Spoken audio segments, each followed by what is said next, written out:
नमस्कार दोस्तों, कैसे हो आप सब? आशा करती हूँ आप स्वस्थ एवं खुशहाल होंगे।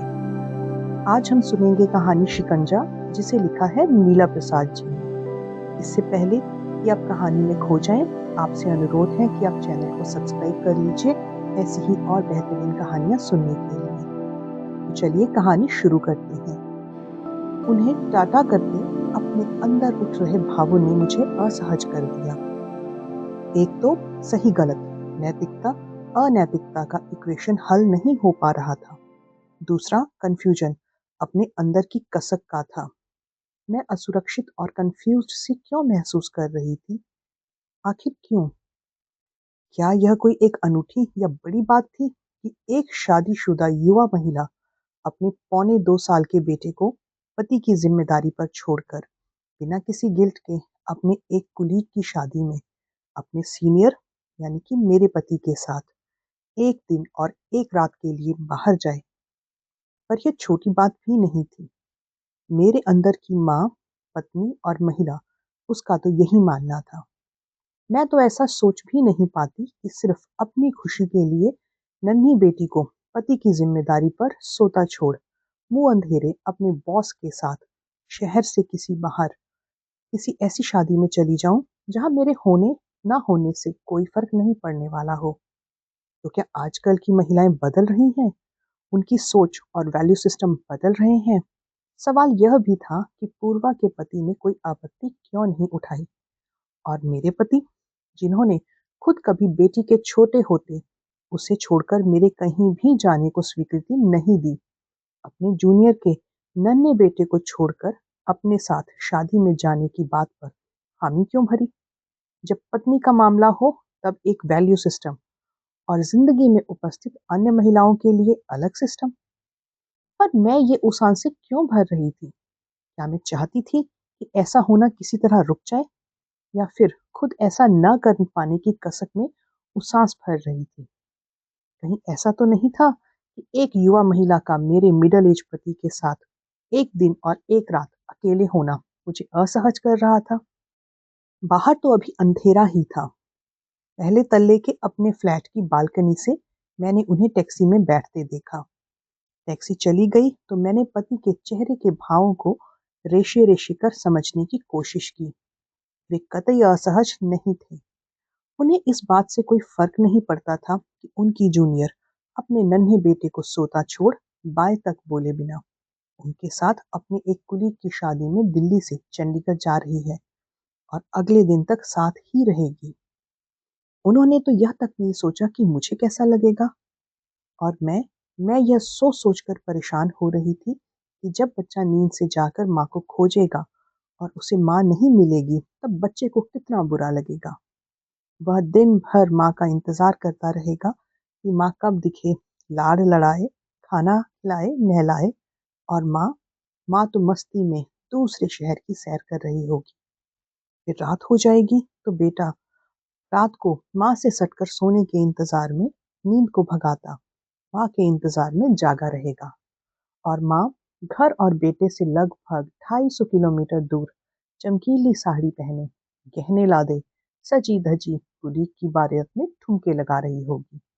मैं उदास होने लगी, पर अपनी उदासी और कसक में डूबने या उसे विश्लेषित करने तक का समय नहीं था मेरे पास। बिटिया को स्कूल जाने को उठाना था, उसका टिफिन तैयार करना था, नाश्ता बनाना था, उसे बस स्टॉप तक छोड़ने जाना था। यंत्र चालित ढंग से घड़ी की सुइयों के हिसाब से काम होने लगे। मैं रसोई में हड़बड़ी में टिफिन तैयार कर रही थी। उनका फोन आ गया। स्टेशन पहुंच गए थे। हाँ, पूर्वा भी पहुंच गई है। खुद ही कार चलाकर आई और कार स्टेशन के बगल में किसी परिचित के यहाँ छोड़कर ऑटो करके स्टेशन पहुंच गई। यह सब सुनते मुझे ऐसा लगा कि पति फिर से मुझे याद दिला रहे हैं कि देखो, तुम तो कार चला नहीं पाती, वरना मुझे स्टेशन छोड़ आती ना। सोचा कि उन्हें याद दिला दूं कि मैं कार चलाती होती तब भी स्टेशन तक नहीं जा पाती, क्योंकि आज बेटी का यूनिट टेस्ट है। भले ही अपनी तैयारी में डूबे खोए से पति को इसका भान तक ना हो। मैंने तो कल शाम से उसकी स्कूल ड्रेस प्रेस करते, दूसरी तैयारी करते इतनी बार कहा, पर उनके दिमाग ने नोट ही नहीं किया। सुबह एक बार भी इसका जिक्र नहीं किया उन्होंने। ठीक है, अभी बेटी का टिफिन बना रही हूँ, फिर बाद में बात करते हैं, कहकर मैंने फोन काट दिया। थोड़ी भागम भाग हो गई, पर सब कुछ निपट गया। बेटी की स्कूल बस रवाना हो गई तो मैंने भी चैन की सांस ली। अब अपनी तैयारी करनी थी कि चार्टर्ड बस छूट ना जाए। जाने क्यों आज सुबह से इतने एसएमएस पर एसएमएस आ रहे थे, पर पढ़ने का समय किसे था। काम वाली को शाम की छुट्टी चाहिए थी, मैंने नहीं दी। मैं खुद ही इस कदर थकी थकी सी थी कि शाम को ऑफिस से आकर बर्तन मांजने का ख्याल तक मुझे परेशान करने लगा था। काम वाली का चेहरा उतर गया, पर मैंने परवाह नहीं की। मेरा मन तो पूर्वा में डूबा था। कहीं उसका बच्चा नींद से जाकर माँ को खोजता, रो तो नहीं रहा होगा। वह तो खैर चंडीगढ़ की ट्रेन में बैठी अपनी बॉस से गप्पे लड़ाती, खाती पीती हंस रही होगी। शायद मेरे पति को उसे समझाना चाहिए था कि वह ना जाए, पर अगर वे उसे साथ ले जाने को गलत मानते तो खुद ही उसका टिकट ना करवाते। तो क्या मैं, जो बेटी के छोटी होते सिर्फ और सिर्फ उसी के में डूबी रही, कभी अपना ख्याल तक ना रख पाई, वह गलत था? क्या मेरे पति को यही सब अच्छा लगता कि बेटी की ढंग से देखभाल हो चाहे ना हो, मैं भी पूर्वा की तरह बनी ठनी हंसती घूमती रहूं। बच्चे की जरूरतें, उसका अधिकार, माँ का कर्तव्य, सब जाए भाड़ में। ऑफिस जाने के साथ साथ ब्यूटी पार्लर, जिम जाती रहूं और पति को पूरा समय देने के बाद बचा खुचा समय ही बच्चे को दूं। हाँ, तय है, उन्हें शायद ऐसी ही पत्नी चाहिए थी, जिसके अंदर की माँ पर उसके अंदर की पत्नी, प्रेमिका हावी रहे। उनकी पसंद से हमेशा ही ऐसी महिलाएं रही हैं। जाने क्यों मुझ जैसी से शादी कर ली। सोच सोचकर मेरा मन खट्टा हो गया। पर क्या अंदर की महिला की सेवा भाव और वात्सल्य से ओत-प्रोत मदर टेरेसा सचमुच मर रही है? उसके अंदर की निरंतर मरती मदर टेरेसा पर जाने-अनजाने कोई पामेला बोर्डिस, कोई मर्लिन मुनरो हावी हो रही है। एक महिला खुद को एक समर्पित, दयालु, केयरिंग, जिम्मेदार माँ और पत्नी बनाने की बजाय खूबसूरत, रिझा लुभा सकने वाली प्रेमिका बनाने पर ज्यादा जोर दे रही है। क्या पुरुषों की पसंद ऐसी महिलाएं ही बनती जा रही?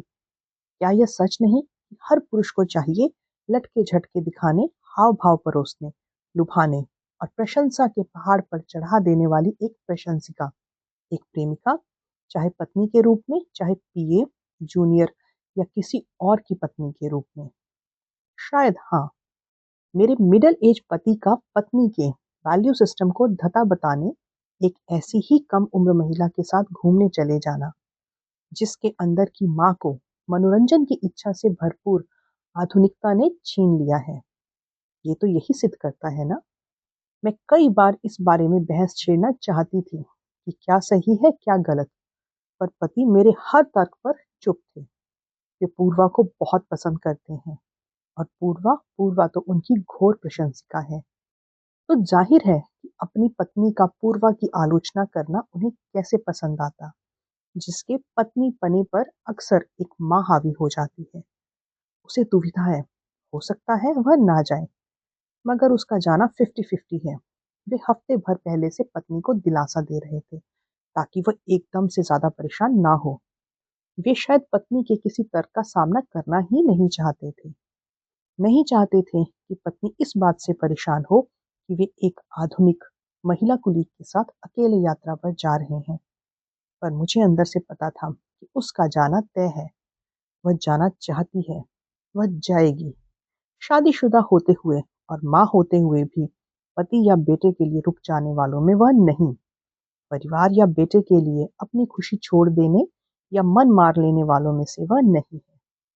मेरे पति को भी निश्चित रूप से पता था कि वह जा रही है, पर पत्नी की जिरह से बचने के लिए वे ये सब कर रहे थे। खैर, भागकर मैंने बस पकड़ ली और अच्छी किस्मत से सीट भी मिल गई।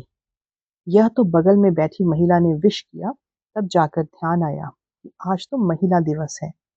फिर मोबाइल के मैसेजेस पढ़े।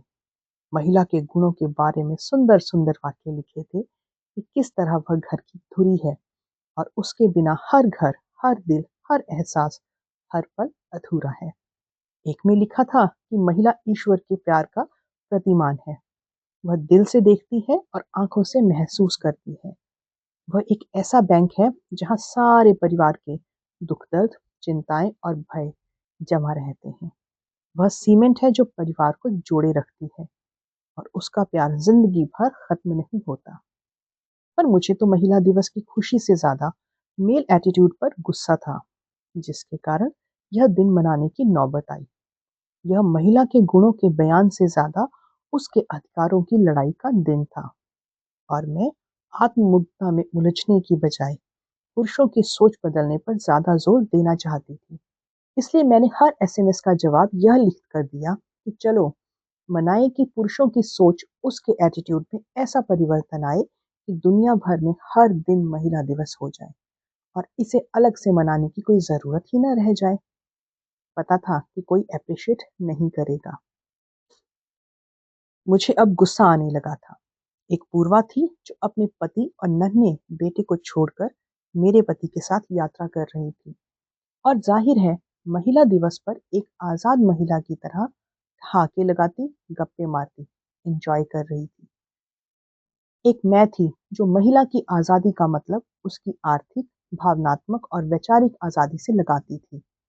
पुरुषों से बराबरी और दोस्ती का रिश्ता चाहती थी, चाहे पति ही क्यों ना हो। पर हकीकत में मैं गैर बराबरी का जीवन जीती थी। घर गृहस्थी, बच्चे की जिम्मेदारियों में उलझी बैल का जीवन जीती थी। पति जो महिलाओं की हर तरह की आजादी के समर्थक थे, मदद के नाम पर मुझे सिर्फ लिप सर्विस देते थे। उन्होंने शादी तो मुझ जैसी से कर ली थी, पर उनकी पसंदीदा महिलाओं की लिस्ट में कई ऐसी महिलाएं थी जिनके लिए आजादी का मतलब सजने धजने, पुरुषों को लुभाए रखने, विवाह की वचनबद्धता ना निभाने की आजादी से लेकर किसी भी कीमत पर करियर को पहली प्राथमिकता देते हुए करियर की खातिर बॉस से फ्लर्टेशन करने तक की आजादी से था। पति जोर देकर कहते थे कि यह उनका निजी मामला है।